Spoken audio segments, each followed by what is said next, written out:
Calvin Coolidge once said that the business of America is business. Yet here in our region, among many companies, there's more to it than that. It's important to them to do business in an ethical way. For 12 years now, the Society of Financial Service Professionals has presented the Pittsburgh Business Ethics Awards. There are 3 categories for small, medium, and large companies, and during the recent awards luncheon, the Society announced the winners. In the small business category, Baker's Waterproofing; among medium-sized businesses, Bethel Bakery; and among the large businesses, Genco.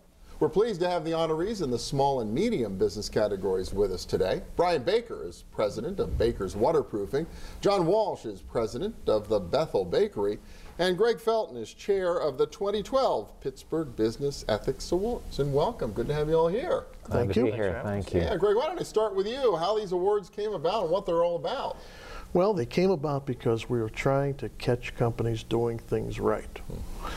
So often the ones that make the news are companies like Enron or WorldCom, and with a lot of bad news and bad press, these guys are doing things correct, and Genco also. Let me start with Baker's Waterproofing. Where are you all based?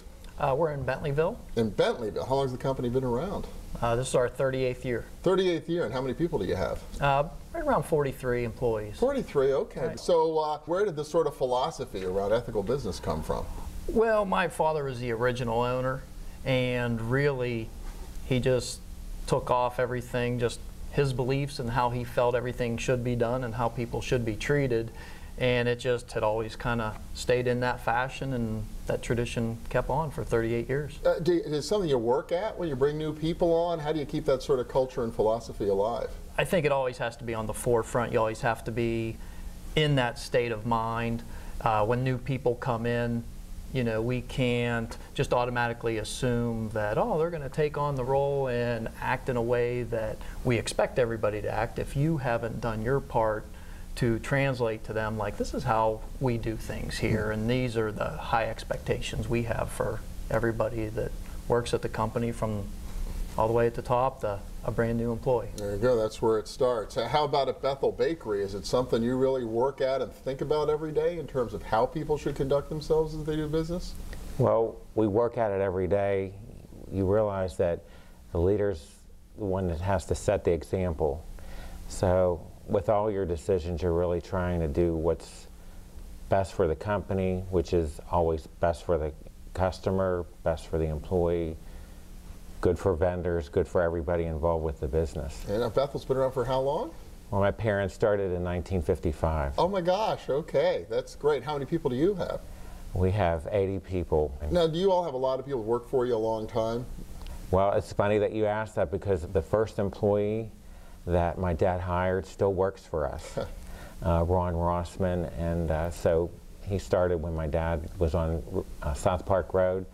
He hired him because he was a good friend of his, and he's still working part-time for us. That's incredible. Yeah, we have that same type of relationship. There's a lot of folks that have been with us. One of the guys, Chris Schrantz, has been with us, I don't know, over 25 years. We used to work on a crew together, and then it seems often too that people that work at the company, they'll recruit some of their friends or some of their relatives, and that's actually where we'd like to pick up a lot of our folks, is you already have some background about the people. And sure. Well, isn't that great? And Greg, I wondered, does that speak to, do people want to work for ethical businesses, do you think? I think they do, absolutely. And I think probably most companies are trying to do things ethically and right, but you know, the criteria in the awards program is you have to complete an application, there's a code of ethics, you have to have the CEO on board, and you have to demonstrate some examples. So there's some evidence that has to appear to qualify. And this is a pretty systematic way you go about it, right? You've got the Katz Business School at the University of Pittsburgh that help you out with all of this, right? Absolutely, they're an integral part. In fact, we kind of think they're one of the reasons why many of the local winners have gone on to compete for the American Business Ethics Awards, and Pittsburgh has been very fortunate in having several winners, more than any other city. And I guess what, you're already taking nominations now for next year's awards? Yeah. Yes, we are. To absolutely. Start thinking about it already? Yeah. Absolutely. You can do that right at www.pittsburghbusinessethics.com. Only a few seconds left. I wonder, when you went back to the office and told everybody, what kind of reaction did you get from Actually, I was a little surprised so many people were coming to me and saying, hey, congratulations. And I'm like, well, it's our award. You don't necessarily have to congratulate me. It's interesting. It's just really a thrill because with my parents were there yesterday. They're both in their 80s. My son, who's 18, was there. My wife, my sister. Part of our management team was able to make it. So it was just a thrill for the whole company.